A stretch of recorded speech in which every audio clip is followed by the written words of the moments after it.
We gotta reset the clock. Hashtag reset the clock. You know what that means? Reset the clock it's the counter until we hear about another person associated with feminism, a male feminist, being a sexual abuser. And it's happened. This story, Feminist apparel CEO fires entire staff after they learn he's an admitted sexual abuser. I have some mixed feelings about this story because it's not what it seems. It actually seems like a long time ago, this guy came out addressing what he thought was his bad behavior and started a company. And when his employees found out that's his past, they demanded his resignation, and he said, screw off, basically. So let's read this. The first thing I want to do is I want to tell you all that I've got great merch. I got these shirts, The Death of Censorship. This is the Illuminati pyramid toppled over with the U.S. Office of Censorship motto on the bottom of it. So you can see it's underneath it, but it's been flipped. And it says, silence, victory accelerates. And I'm told it's actually supposed to be said as silence accelerates victory. I don't speak Latin. So if you like the shirt and you think the graphic's cool, the description for my store is it's the information for the description is in the store below. Check it out. But let's check out this story. The employees of a popular clothing company, Feminist Apparel, okay, the company is actually called Feminist Apparel, thought they were creating tools for the resistance. The online store's viral shirts and accessories, which feature sayings like cats against catcalls and trans rights are human rights, became staples at events like the Women's March and Pride. The brand amassed over 360,000 followers on Instagram and Facebook and was behind viral moments like the no catcall zone signs that took over NYC. Plus, every item sold helped support an independent artist and in many cases a partnering organization that would receive part of the proceeds.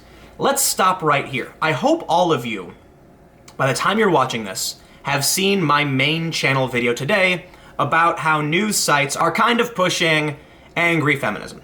And the reason I bring this up is before we read on, because it might not be the case, I want to point out that here you have a guy who in the past talked about how he was a sexual abuser, and then he started a company called Feminist Apparel, amassed a huge following, did a bunch of viral moments, seems like they were making money. And this plays into the idea that you can pander to people and you'll make money doing it.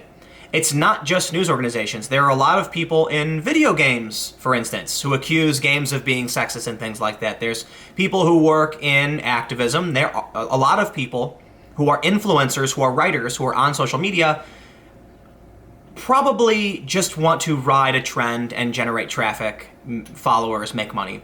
This might be the case. I don't know, but let's read on about this guy and what he's all about. It all came to a grinding halt in June of 2018 when Feminist Apparel staff discovered that the brand's founder and CEO, Alan Mortefeld, had an admitted history of sexually abusing women. In fact, he claims it's the reason why he started the company in the first place. After asking for his resignation, all 9 employees were fired without notice or severance. Only Mortefeld and an outside consultant remained. So it seems like, for whatever reason, this guy had his staff come to him and say, you're out. Well, he's the CEO. He started the company. So this is kind of a flip the script. You know, when Cenk Uygur, when it was revealed he wrote these blogs that were considered sexist and all that, he stepped down from the Justice Democrats. Now we have the CEO basically, you know what? Nah, fuck it, you're all fired. And then he fired everybody. So apparently, they said this is the patriarchy and toxic masculinity at its fucking finest. Says Rebecca Green, the company's now former art director. I feel righteous and angry. I feel supported by my coworkers and friends. I also feel tired. I feel incredibly sorry knowing that there are survivors in this office who are led to believe their contributions to this company were directly going to creating a safe space and platform for survivors, feminists, and marginalized identities. As an artist myself, creating work based on my own experiences with the patriarchy, toxic masculinity, and harassment for this company, and by extension this man, I feel used and willfully mistreated. Can I just stop and point out that here's a company that someone started, this guy, what's his name, Alan, his staff are upset over something in his past and demanded he resign. There's a thing called ownership. And what's really fascinating to me is how she says this is the patriarchy and toxic masculinity. Why? Because a guy who started a company wants to retain his company? You don't have to agree with him. You don't have to like his past. But what's really crazy about this is that apparently what they don't like is that he called himself out and apologized for this. So let's go down. First, I want to point this out.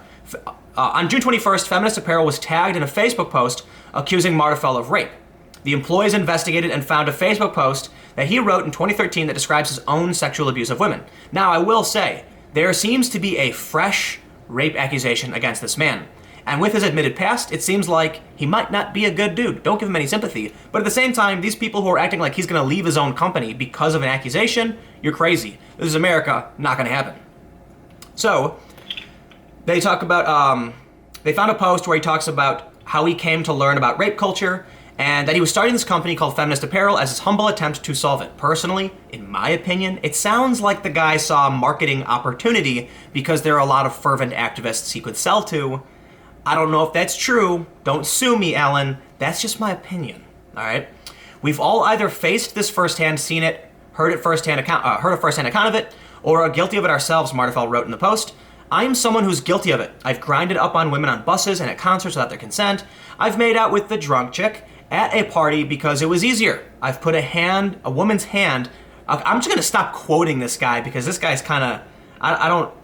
The guy's an admitted harasser, and I mean, some of this stuff, sexual assault, straight up, he's been accused of rape. So apparently this guy wrote this post in 2013, and he said, I want you all to understand this, this is who I am, and this is why I'm starting this company, to make up for it. And in response, it's being used against him to try and pull him out of his own company.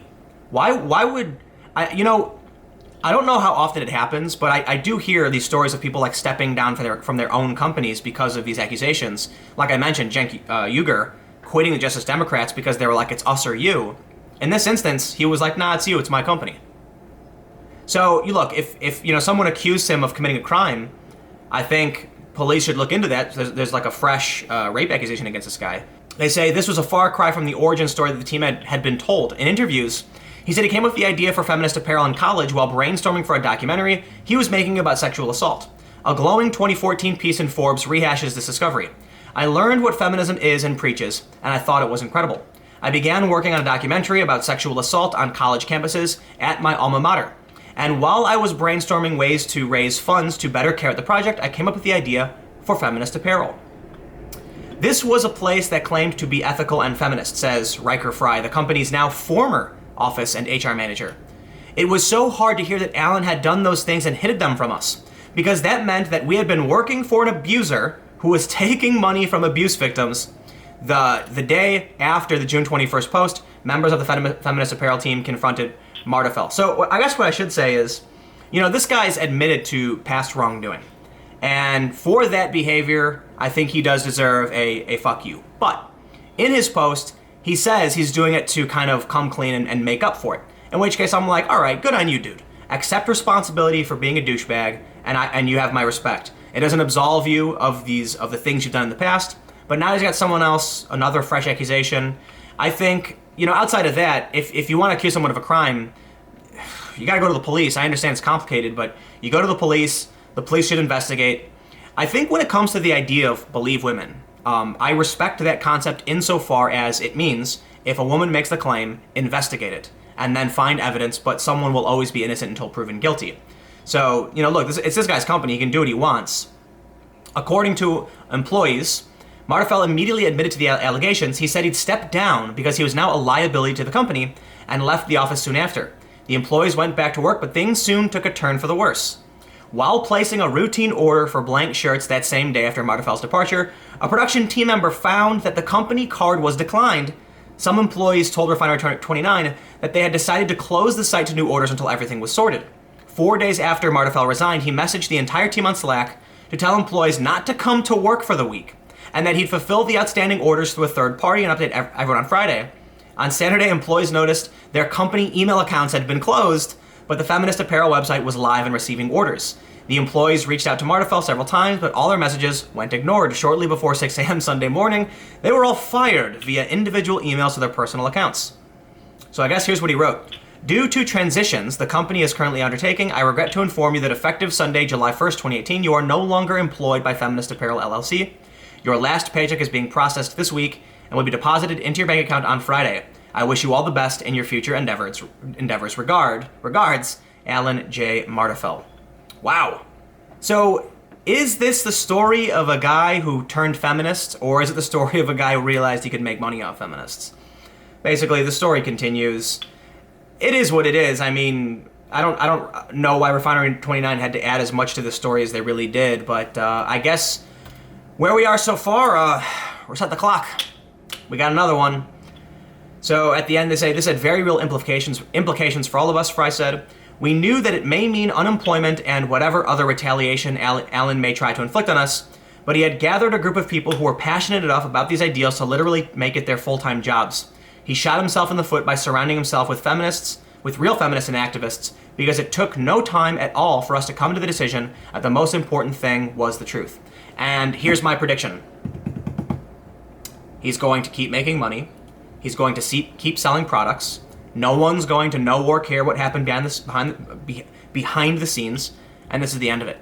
Because people are going to go online and they're going to see an ad for a t-shirt that says something like, what, he's got, there's like a shark shirt or something. What is, let me pull this up.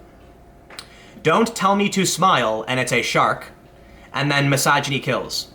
So people are going to see these and they're going to click it and say, I want that. They're not going to look to the history of the company. So congratulations, you've all been fired. The guy still owns the company, and what are you going to do about it? So anyway, let me know what you think of Reset the Clock in the comments, and I will have a new video for you in just a few minutes on this channel.